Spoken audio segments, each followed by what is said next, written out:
It is very, very thin. You will see in the dissection hall that it is more thinner than your balloon. Why it is called magic membrane? Because it keeps all the organs in their anatomical state or the position, and no organ is hindering or pressing its neighboring organ. And all the organs in the abdominal cavity, they are functioning very well. So that's why it is called the magic membrane. Before going into the detail of the and function of this membrane, you should know the mutual arrangement of the various organs in our abdominal cavity. So from your previous knowledge of the human anatomy in your +1 and +2 classes, this is the abdominal cavity outline. Make figure of 8. Narrow below and broad above. The pubic symphysis, subcostal angle, subpubic angle, the thigh. This is the level of umbilicus in the midline, the xiphy sternum, the pubic symphysis. And below is the pelvic cavity with the iliac crest, outer lip, iliac tubercle, anterior superior spine. This is the inner lip. This is the iliac tuberosity, which is making the sacroiliac joint.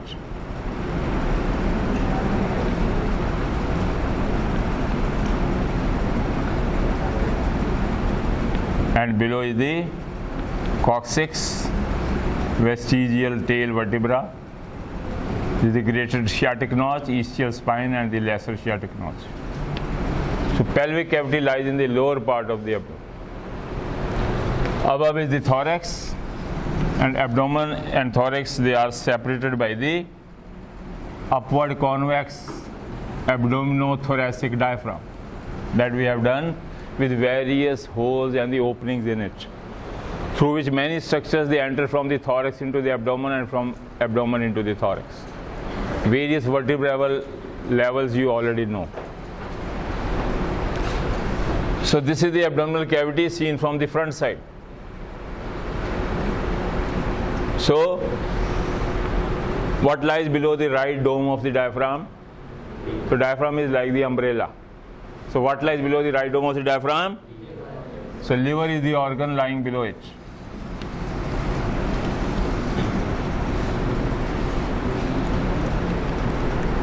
And below the liver lies the gallbladder, sticking to the inferior surface of the liver. Then what lies below the left dome of the diaphragm? Which organ lies here? Flat spleen. Then there is a hole in the diaphragm at vertebral level T10 on the left side. Through this, from the thorax is coming 25 centimeter long pipe that is called esophagus. It enters into the abdomen. It leads to the formation of the J-shaped, alphabet J-shaped organ is the stomach. And beyond the stomach, what start? Small intestine. The first part resembles the alphabet C, which start from the midpoint or from the right side and on the left side. What is the C is called? Duodenum. The start of small intestine. And this, in the concavity of this jejunum, what lies? Crocodile-like pancreas, lying obliquely behind the stomach. Dotted means behind the stomach. Then where the duodenum ends, what start now next is the jejunum and ileum. What is the length? 6 meter long. Highly coiled 6 meter long jejunum and ileum we make. Only a small part you can make. You can't make whole of the 6 meter. So highly coiled means it is 6 meter when you stretch it. It is 6 meter long. The last part of the ileum, that is called terminal ileum, it ends on the right side into a retort-like starting of the large intestine, that is called cecum. At the junction of the terminal ileum and the cecum, there lies the vermiform appendix. The vermiform appendix lies over the right side. So in the abdomen, we use the word right and left rather than medial and lateral, as you have done in the brain, thorax, upper limb. So it is right and left is more appropriate. Then the large intestine ascend upward, touching the lateral abdominal wall from inside, and it tried to touch the diaphragm, but liver has pushed the diaphragm above it. That's why the right dome of the diaphragm is higher as compared to the left. So as it ascend upward, so it is called ascending colon. It tried to touch the diaphragm, but the liver intervenes, due to which liver doesn't allow it. So it starts bending on the left side from right, and there is a flexion of the colon is there. Who has made this curve or the flexion? Liver. So this is called hepatic flexure. So this curve is called hepatic flexure, or also called right colic flexure. Right colic flexure. Then again the intestine tried to touch the diaphragm on the opposite side. So it runs from right to left. But again here, spleen doesn't allow it to touch. Now due to spleen, it again goes down. But as it is running transversely or horizontally in the upper abdomen, so we name it as the transverse colon. Transverse colon. Then spleen has made it to bend down. Again there is a flexion or flexure is there. Who has made it? Who is the culprit?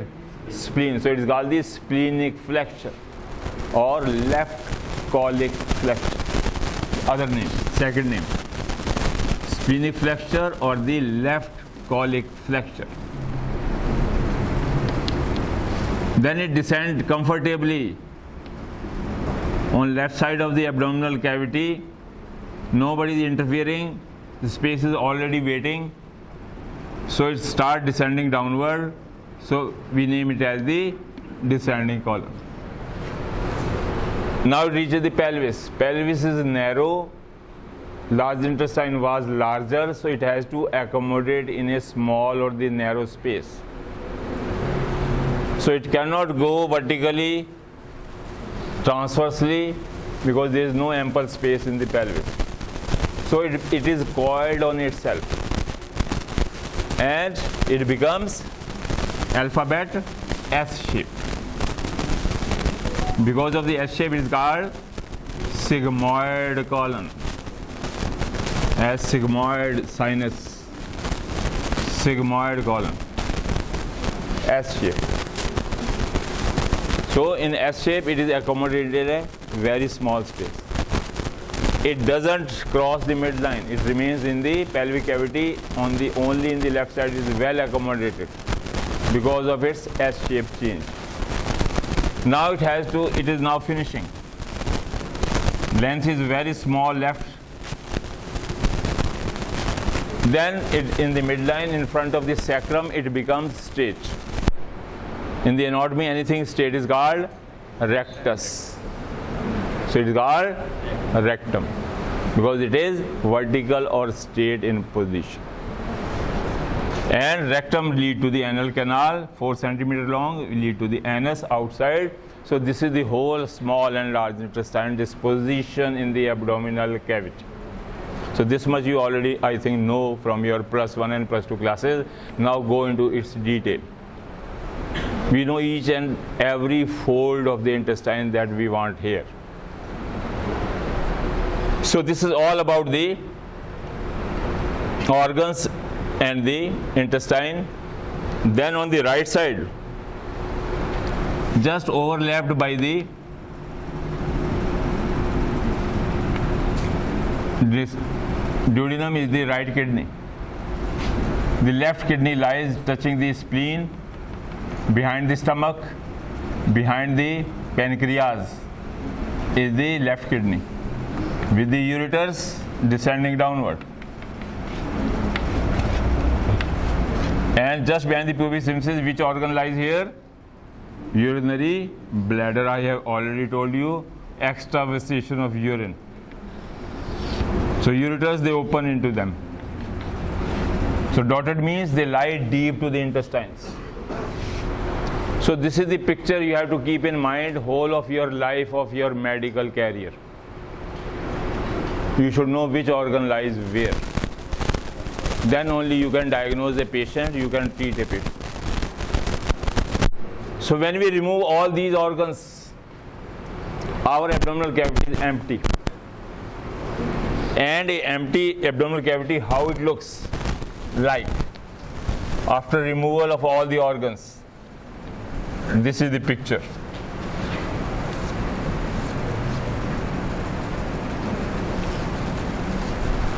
Posteriorly in the midline, what you see? A new organ is there. Vertebral column. With all vertebrae. L5, L4, L3, L2, L1. Last T12 vertebra with the last rib floating, 12th rib.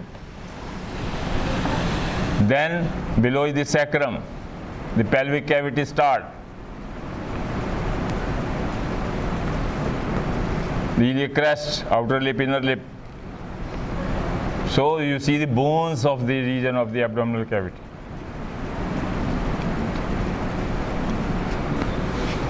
Then from the bodies of the cervical, these vertebra and the intervertebral disc in between them,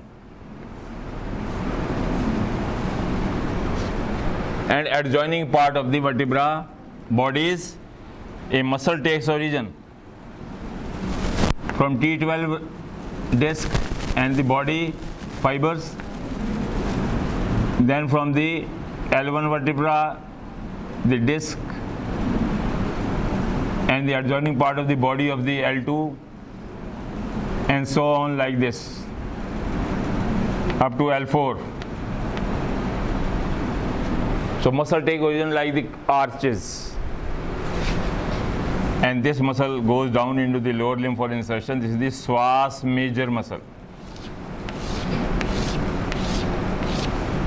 Swash major muscle. From the lower half of the medial half of the last rib, lower border of the medial half of the last rib, which muscle take origin? Thoracolumbar fascia, quadratus lumborum muscle we have already done. So quadratus muscle lies posteriorly and the Swash major lies on it. Then lower half of the lateral half of the 12th rib. What is attached to it? Medial half, this quadratus lumborum, lateral half, lower border 12th rib. What is attached? 3 layers of thoracolumbar fascia. This is the free border of the thoracolumbar fascia, the tip of the 12th rib. Which two muscles take origin? Transversus abdominis and internal oblique. So this is the picture you see after removal of all the organs we have mentioned. Abdomen cavity is empty. And in front of them, the cavities, here lies the 2 kidneys. A right kidney in a lower position, only touching the 12th rib. The left kidney is higher.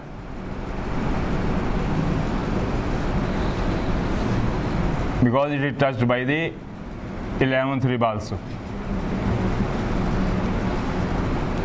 Right kidney is lower because of the 1.5 kg weight of the liver. It is not overlapped. This is the reason anybody asks you.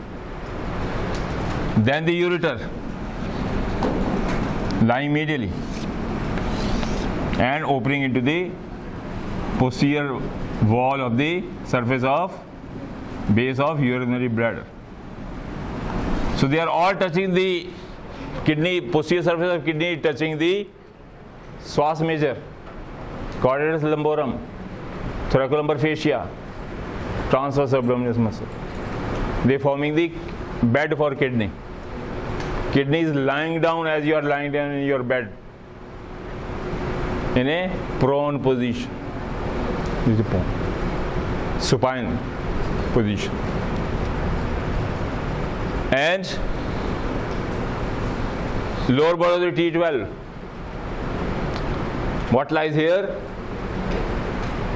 Are aortic opening of the diaphragm. Because from L1, L2 and L3, a crus of the diaphragm is attached, which is called right crus. Right crus is longer, left crus is only attached to L1 and L2. Reason? Because right crus has to pull the 1.5 kg liver downward. And why it is left crus is smaller? Because it has to only pull 300 gram of the spleen. This will be your answer. Why one is longer, others? Medial border of the right and left crus, they form the arc-like opening. At the lower border of the T12 is called aortic opening, and what is the second name? Median arcuate ligament. And what comes from here? From thorax, what enters from the thorax here? Thoracic aorta becoming abdominal aorta here, touching the anterior surface of the bodies of the L1, L2, L3, L4 vertebra.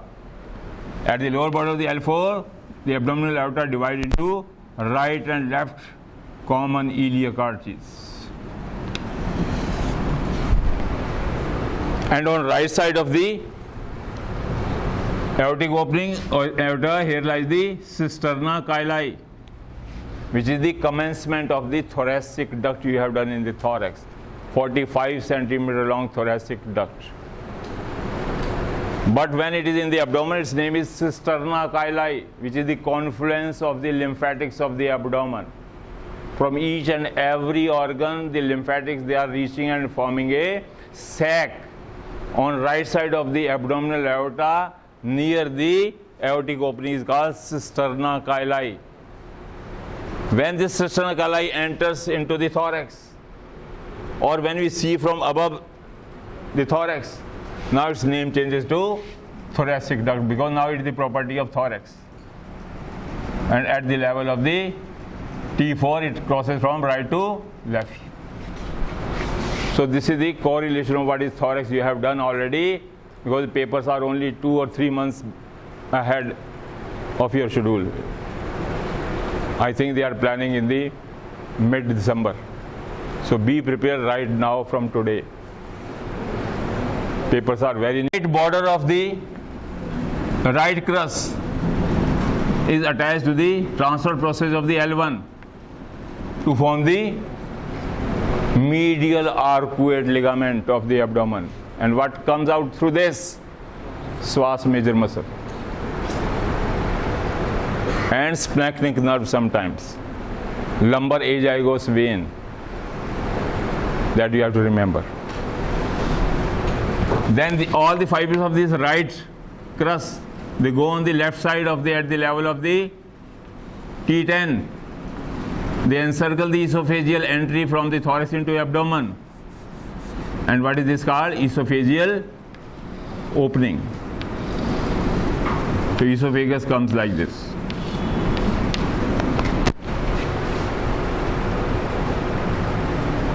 So after removal of the organs, now what you are seeing here?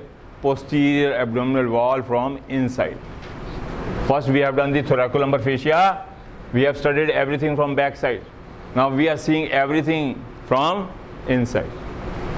So while doing the peritoneum, you should have got the three-dimensional picture in your mind that how the abdomen is seen from the front, with organs and without organs. And third diagram you have to remember is the sagittal section of the abdominal cavity, sagittal section or side view of the abdomen cavity.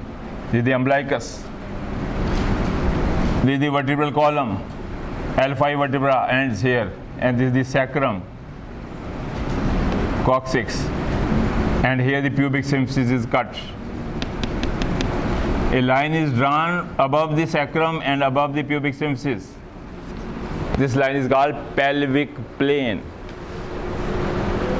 This is called the pelvic plane. Below this is the pelvic cavity, and above this is the abdominal cavity proper. This whole is the abdominal cavity, but below this plane, this is the pelvic cavity, and this is called the pelvic plane.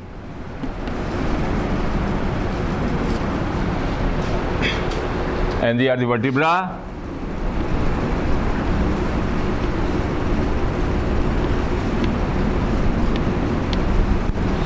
And above here lies the dome of the diaphragm. So diaphragm is umbrella-like. So we use the word upper convex part is called the dome of the diaphragm. Right dome of the diaphragm, and this is the left dome of the diaphragm. This is called the dome. And the stalk of the umbrella is the right and left crus of the diaphragm. As during the raining heavily with wind, so sometime the umbrella goes out. Same is here. So when the diaphragm moves in the inspiration, the expiration, liver also and spleen also moves with the diaphragm. So there are chances that 1.5 heavy, largest gland of the human body, that is the liver, may go up and may not come down. So in order to anchor it, as you have to hold the umbrella very tightly during the rain or wind. Same is here. This is the reason why right crus is longer and left is small in this side. So after removal of the organs, the abdominal cavity is empty. And what we are seeing? The posterior abdominal wall's construction, and what various organs they are touching in it. Same, I have made the model of the abdominal cavity seen from after removal of all the organs from it. As we have done all the 9 layers of the anterior abdominal wall, now it is empty. No organ is there, only posterior abdominal wall with the muscles, the kidney and the psoas major, and everything is visible with the aorta, inferior vena cava also. So this is what is the magic box, that is called abdominal cavity. Now person is lying supine. We have cut the linea alba, we have opened the abdomen, removed the anterior abdominal wall. Now we want to understand what is the peritoneum doing in our cavity. Now I will put all the organs, the liver, the spleen. So the above is the diaphragm, convex, the dome of the diaphragm. Center white is the central tendon of the diaphragm. Seen from inside also, the right and left crus also, with esophageal opening, everything is there. So abdominal cavity is empty, and I have adjusted all the organs in their anatomical position. Now I will make the person to sit or stand. What will happen? All the organs with the gravity will fall in the pelvis. But it doesn't occur in our body. Whether we are standing, we are sitting, we are jumping, or we are upside down, or we are supine or in the prone position, our each and every organ remains in their anatomical position. Who is doing this? The magic membrane. So this is the role of peritoneum, keeping all the organs in their anatomical position. How it is possible? Now I adjust all the organs like this in the abdomen. Okay, and after that I put the big balloon as size as the abdominal cavity, I put inside. Now in the abdomen, this balloon is the part of the abdomen. I again close the linea alba like a zip. Now every organ and the balloon, they are all inside. Now I will ask the patient to sit or stand. Will the organ will come down? No. The balloon pressure of the air will keep all the organs in their anatomical state. Is it clear? So this is the magic membrane. Like the balloon, magic membrane, peritoneum is present and almost touching each and every organ of the human being. So this is how you can understand easily what is the peritoneum, which is the most complex part. I have met with the great surgeons of the India. They do not know what is the peritoneum. They are doing great operations, but they have got no basic concept of the peritoneum, what is the folds, how they are going and how they. This is the state of the pity. So now all organs are there. Now balloon is inside the abdominal empty cavity. The knot is coming from umbilicus. Now this is peritoneum. It has got 4 parts depending upon which part it is touching. From this part to this diaphragm, this part of the peritoneum touching the diaphragm is named as diaphragmatic peritoneum.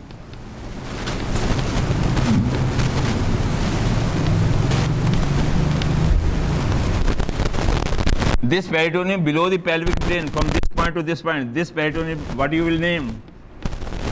Pelvic peritoneum. Any problem? No. From this point to this point, this peritoneum is touching the posterior abdominal wall. This, I name it retroperitoneum. Retro means behind. Now, whichever peritoneum is left, from this point to this point, what it is touching? My back side of anterior abdominal wall. I name it as parietal peritoneum. Parietal. So peritoneum has got 4 parts: parietal peritoneum, diaphragmatic peritoneum, retroperitoneum, and pelvic peritoneum. And we will take one by one.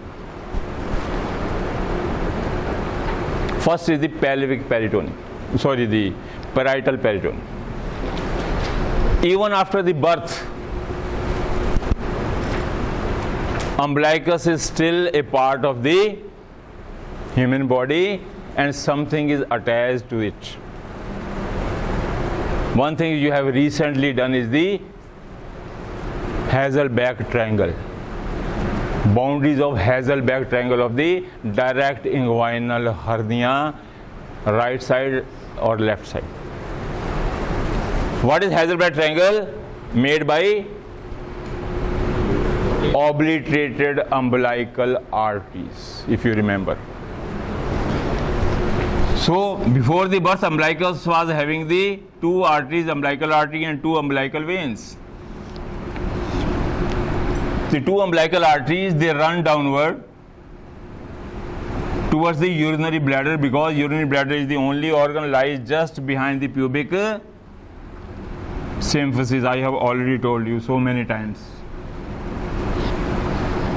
So these 2 arteries, umbilical arteries, they are in touch with the urinary bladder in the intrauterine life, and even after that they are also in touch in the adult life also. But just before the birth of the baby, from the urinary bladder to the umbilicus, these arteries, they get obliterated. What we are using the word obliteration. Obliteration means they are condensed. They are no longer painted. They are no longer is having blood is not flowing into them. They are closed, collapse. It's called obliteration.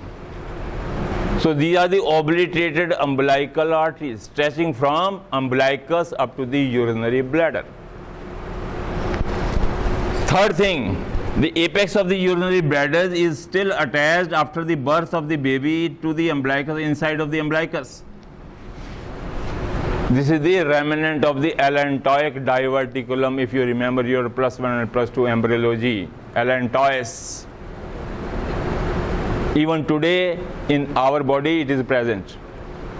But it is fibrosed, thickened, not patent. And now in the adult life it is called uricus. In the urinary bladder we will go into detail, but till now you say this is called uricus. Urinary bladder, uru.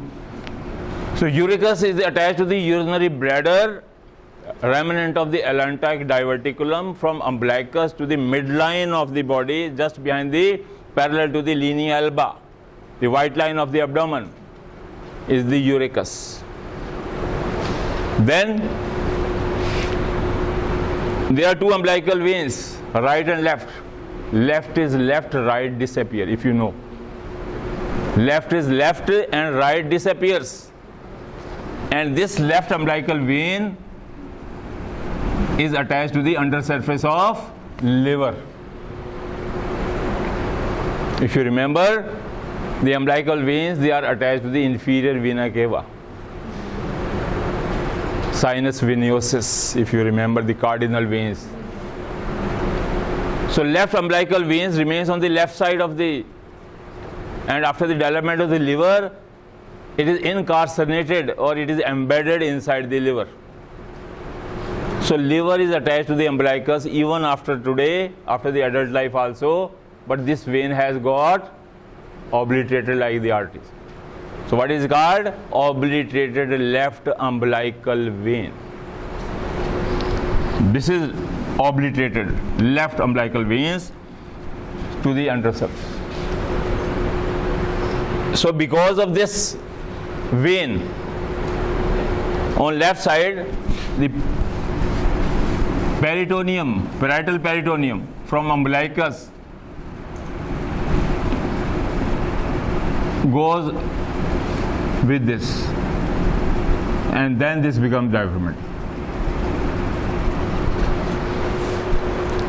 And this parietal peritoneum, because of the uricus, because of the obliterated umbilical arteries, there also goes away. Another thing in the lower abdomen below the umbilicus is the, what we have done, the in the rectus sheath posterior wall, inferior epigastric vessels. This one. Inferior epigastric vessels with the vena comitants.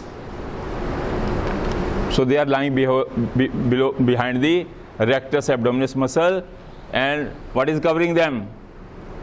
Two layers of the posterior wall of rectus sheaths. The aponeuroses of the internal oblique and transverse abdominis.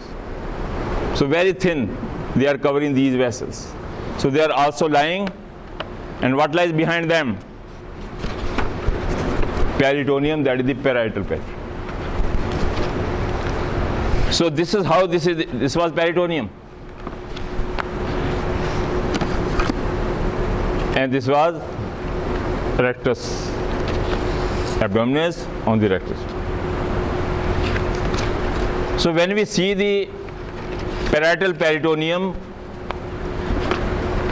from inside the abdomen, what do we see in the midline? The peritoneum, the parietal peritoneum, it is wavy because of the structures from the umbilicus to the. So there is a midline elevation of the peritoneum below the umbilicus up to the pubic symphysis. So here the peritoneum, parietal peritoneum is slightly raised. Who is raising in the midline? Urachus. Because of the urachus, it is raised from umbilicus to the pelvis. So this raised part of the peritoneum in the midline caused due to the urachus is called the median umbilical fold or ligament. Median umbilical fold or the ligament. Then this one is the obliterated umbilical artery, who is forming the Hazelback triangle. It is also, when we see from inside, because of the presence of the obliterated artery, the parietal peritoneum is raised below the umbilicus, only in the lower abdomen, below the umbilicus. So this raised peritoneum, parietal peritoneum, is what you will name medial umbilical fold or ligament. Median, this is medial. Who is causing it? Obliterated umbilical artery. Then again there is a third fold is there lateral to this. This is called lateral umbilical fold or the ligament. Who is causing it? Inferior epigastric artery with vena comitans. So because of these three things, on a very thin membrane, it is thinner than your balloon. You will see in the D hall. The peritoneum is much more thinner and fragile than your balloon. So this thin membrane is raised because of the presence of these thick structures. And these three folds are so raised, they are all named. Then above the umbilicus there is only one fold which has drifted the parietal peritoneum from the anterior abdominal wall away from it. It has gone away. Why? Because of the obliterated left umbilical vein. So this is the left umbilical vein.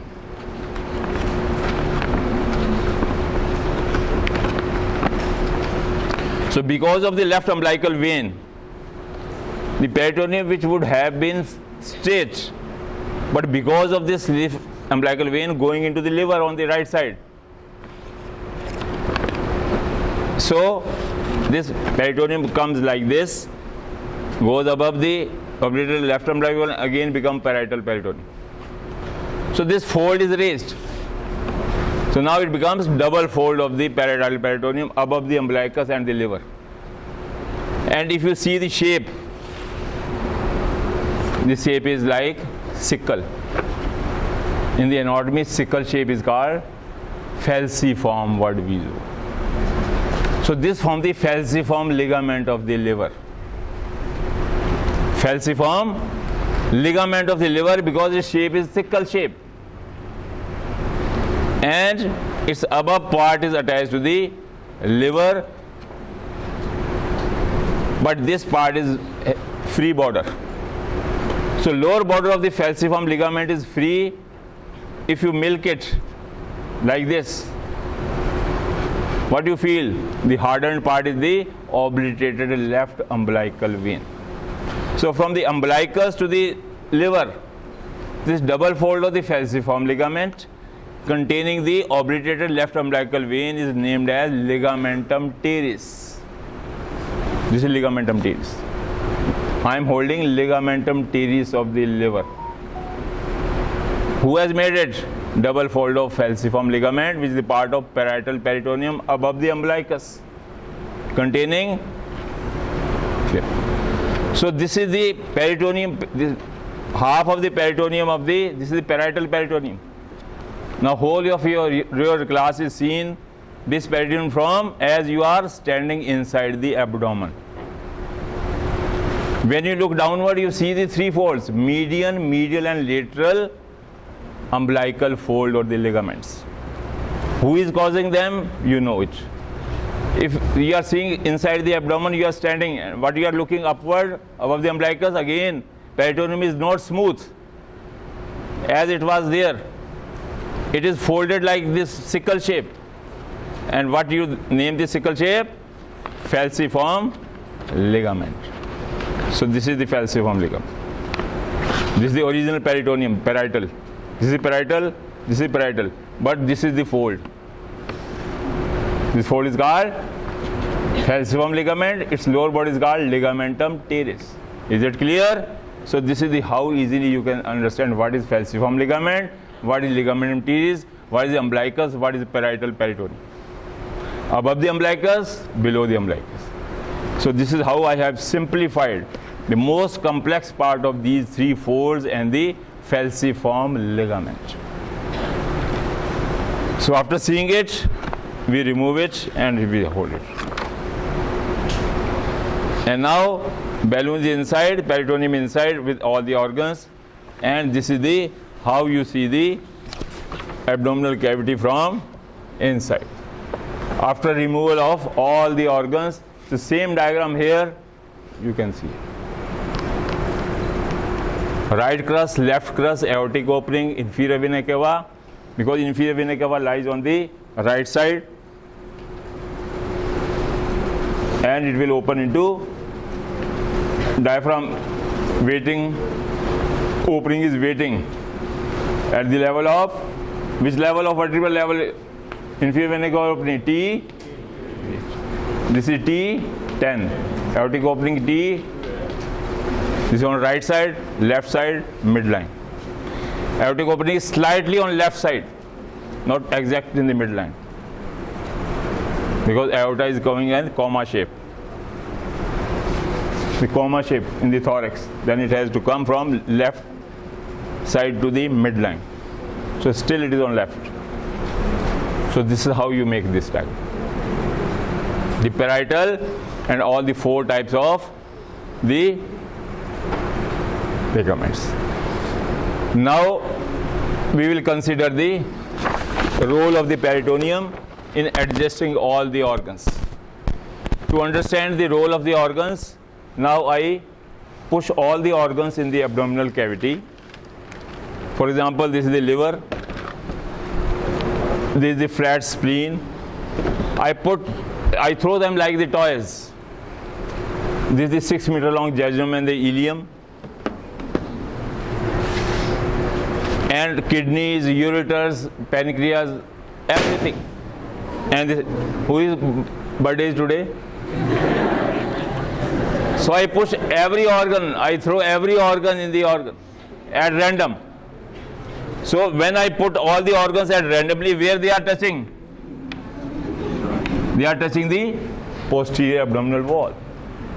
And who is covering them? Retroperitoneum. So this is like the retroperitoneum. Is it clear? I open the linea alba, I have removed all the other parts of the peritoneum. Only I can see through this transparent retroperitoneum each and every organ. And peritoneum is also like transparent.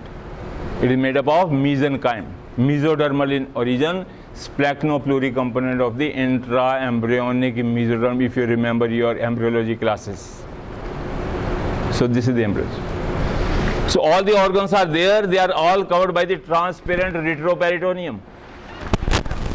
And each and every organ I can see through them because it is transparent. Now I will adjust each and every organ with the help of peritoneum. Otherwise, when the patient will sit, everything fall in the pelvis. So out of all these organs, which organ first of all you want to fix? Anybody? Very right, liver. Why? 1.5 kg, largest gland of the human body. It may press any organ and its function will be hindered. So I first of all pick up the liver. So just I have look here. I can see the liver through the retroperitoneum. I pick the liver like this, along with the peritoneum, retroperitoneum. Any objection? No problem? So I have picked the liver along with the retroperitoneum. Now the superior surface of liver is covered by the peritoneum. Left side is also covered, right is also covered, superior and inferior is also covered by, everywhere there is a peritoneum. Now this peritoneum is now the property of the liver.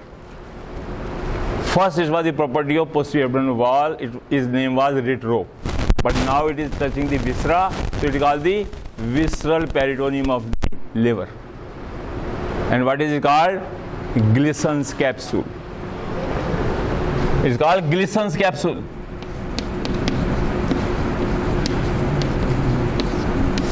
So Glisson's capsule is nothing but this is the visceral peritoneum of the liver, which I have picked for fixation.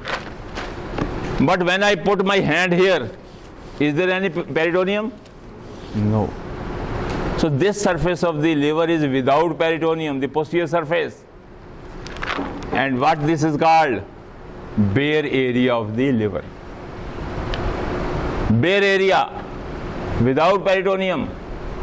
This is the bare area. Now I have to fix this liver not where it is lying touching the posterior abdominal wall. I have to fix under the right dome of the diaphragm. So I will push this liver below the peritoneum with the bare area facing towards the diaphragm, and I reach the under surface of the right dome of the diaphragm. And I will push the liver as close as possible to the right dome of the diaphragm, and I leave it. And the liver is now fixed. Its bare area is touching the bare area surface of the under surface of diaphragm. This is the actual position of the liver in the human body. Bare area lies on the posterior surface and liver is touching the diaphragm. Or you can say liver is hanging from the diaphragm. Liver is hanging from the diaphragm. So how you can make in this diagram, that is important. So liver is below the diaphragm.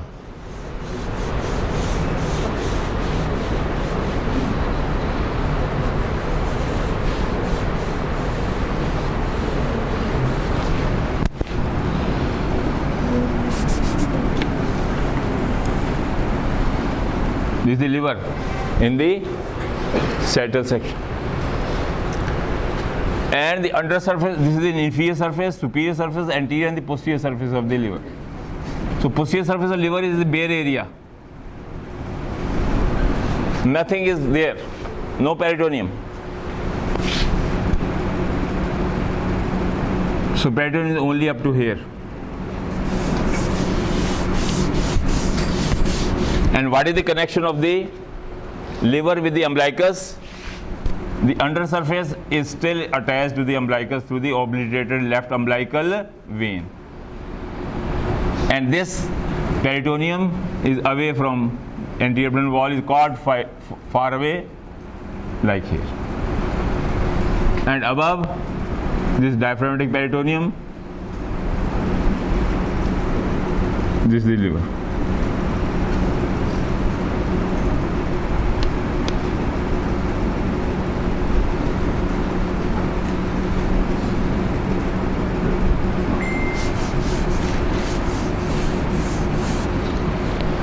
So because of the vein, the parietal peritoneum will get away from the anterior abdominal wall, and it is now the property of the under surface of the liver. So this whole of this peritoneum, see what is the shape now? What is the shape? Sickle shape. Now this is called falciform ligament. From here to here, this hole is the falciform ligament. And its lower border contains obliterated umbilical vein, and what I have named it is ligamentum teres, and this is the sickle shape falciform ligament. So this is how you have to see. So in the sagittal section, this is the picture of falciform ligament, liver and vein. And these are the folds which we have seen from inside, below the umbilicus. So we can say the liver is hanging from the diaphragm like a sessile flower which is having no pedicel, almost abutting the diaphragm closely. So that is it. So I have fixed one organ, that is the liver, comfortably on one of the right corner of the abdomen so that it can't press any route. And the kidney which was pressing it, I have pushed it downward. That's why the right kidney lies against 12th vertebra, 12th rib, but left lies against 11th. It was also lying on the same level, but because of the liver I have to push it down so that it can't press. So this is the reason why right kidney is lower and left is above. So it explains the peritoneum. Similarly, after adjusting the liver, now I will pick up the spleen, and I have to adjust below the left dome of the diaphragm. So when I pick the spleen, again this area is the bare area of the spleen. So I push like this on this side, here, and I just leave the spleen below the left dome of the diaphragm, and I come out. Now spleen is also fixed here, below the left dome. And whichever surface is touching the diaphragm is called diaphragmatic surface of the spleen. So spleen is also hanging from the left dome of the diaphragm. It is also like a sessile flower, eyes away from all soft organs. So this I have adjusted two organs, that is called the liver and the spleen. Is it clear? So this is the house simplification.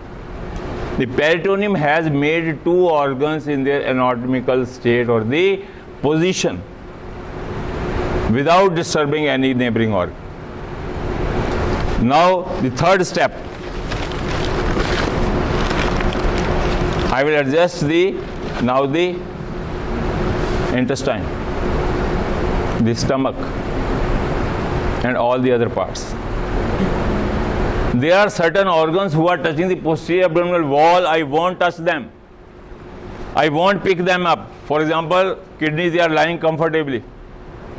They are already having Morris parallelogram, exposure of kidney from behind. So it's already in a very suitable position. So I won't pick them up. Similarly, the pancreas, it is also lying very comfortably, touching the posterior abdominal wall. Anterior to the inferior vena cava, aorta, ureters, kidney. So no need to disturb it. It is already crocodile. Why should I disturb it? He will kill me. So I won't. C of the duodenum, already touching the kidney, right kidney. No need to disturb it because it is lying comfortably. So I won't pick them up.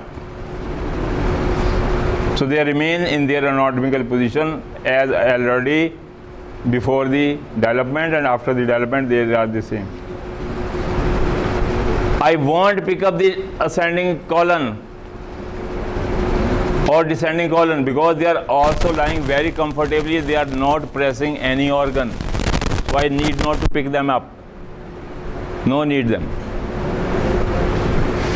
So these organs which I do not pick for the final adjustment, they are all called retroperitoneal organs or retroperitoneal structures of the abdomen.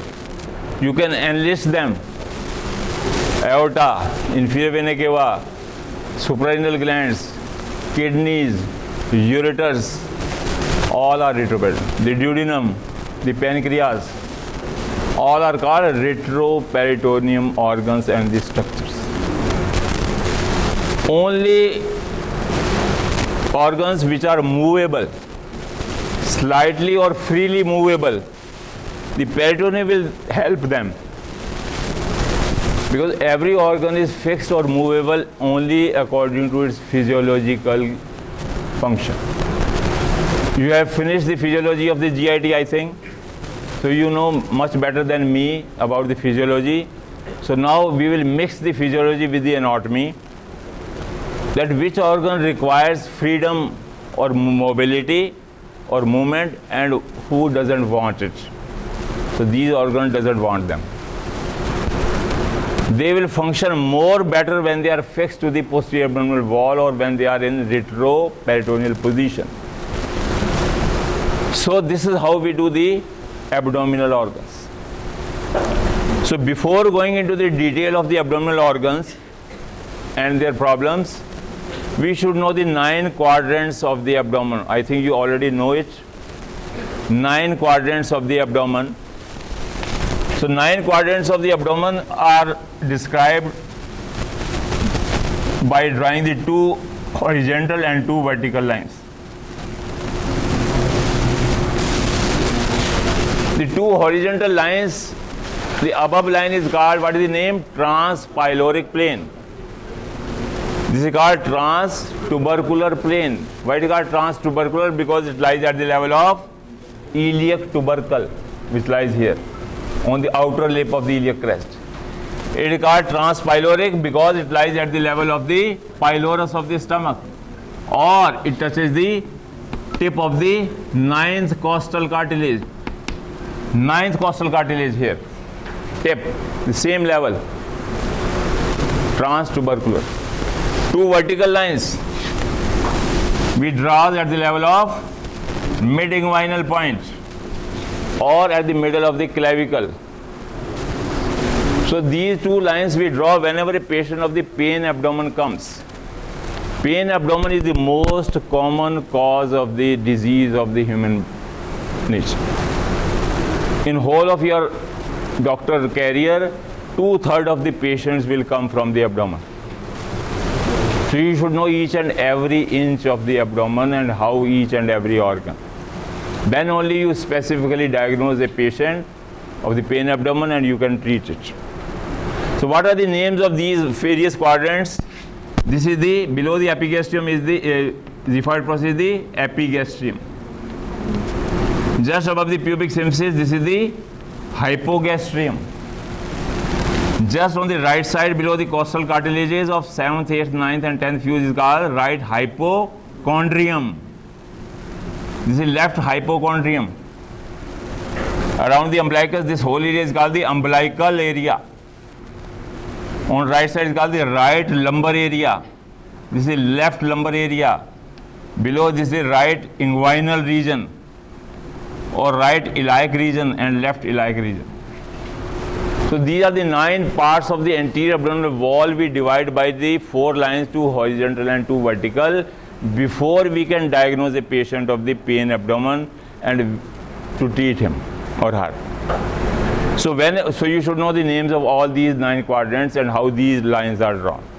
So whenever a patient of the pain abdomen comes to a doctor's clinic, we ask the patient to lie down, supine, and we ask the patient, yeah, put your hand where is your pain.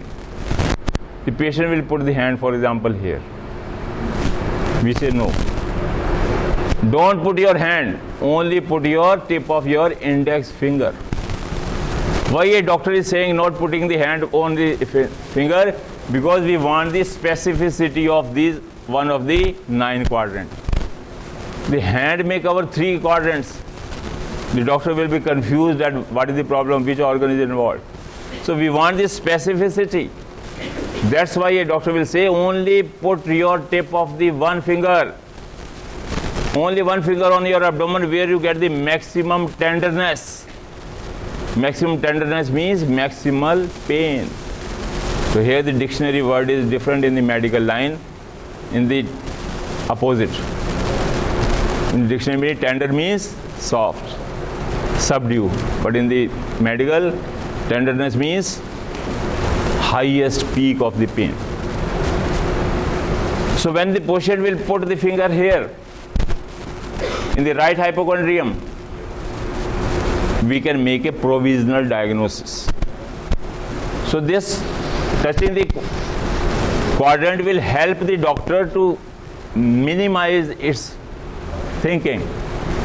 He will be specific of the area of the abdominal cavity, and he can think about the diagnosis of that which organ lies here and what could be the diagnosis. For example, if a patient is coming, he or she is coming and putting the finger that I am having the pain in the right hypochondrium, then a doctor will think about liver and gallbladder. That something is wrong with the liver and gallbladder. Most common cause of the gallbladder is the stones. Female, fatty, 40, fertile. Female, fatty, 40 and fertile. They are fond of the samosas. So, fatty also, 40 plus age. So whenever she comes and put her finger on the tip of the 9th costal cartilage, 99% diagnosis is the gallstones, gallbladder stones. 40 plus age. Up to 40, everything is okay. You can eat. So this is diagnosis. Or other diagnosis, hepatitis. Liver is also lying over here. Pain in the left hypochondrium. Who is the culprit? Splenomegaly, malaria, leukemia, blood cancer may be there. Pain in the epigastrium, stomach. Most probably diagnosed food poisoning. What you have eaten 24 hours before or 12 hours before is the culprit. Burning sensation here, gastric ulcer, peptic ulcer, hyperchlorhydria, more HCl production, abstinence of the alcohol, abstinence of the tea, coffee, epigastric. Pain in the hypogastrium, in the female, UTI, urinary tract infection, infection in the uterus, stoppage of the menstrual periods, collection of the blood inside the dysmenorrhea, pain in the uterus. So diagnosis, urinary bladder stone, pain in the hypogastrium. So you can pinpoint an organ. Pain in the right iliac region, most probable diagnosis, appendicitis. Appendix lies here. On the left side, iliac region, constipation, sigmoid colon is there. Right and left colic, constipation, stone in the kidney, pain coming from posterior to anterior side. Lumbar region is kidney stone, ureteric stone. Pain around the umbilicus, 6 meter long, jejunum is lying. So again the diagnosis is food poisoning, food you have taken, because jejunum is the seat of absorption by villi. So if you know the physiology, you can correlate with the anatomy and the pathology. The most probably the diagnosis can be made. So this is the importance of the 9 quadrants. So whenever a patient of the abdominal wall coming pain, a doctor will pinpoint the diagnosis. We are not taking the permanent marker and we are taking inchi tape to make the horizontal lines on the patient's abdomen. No. These 9 quadrants will come with the experience. Only with the cloths, if the patient is putting the finger, an expert doctor can know that in which quadrant he or she is putting the finger without exposing the abdomen. So that is the diagnosis. So this should be your specificity of the anterior abdominal wall and the importance of the 9 quadrants. So let's be doing the next.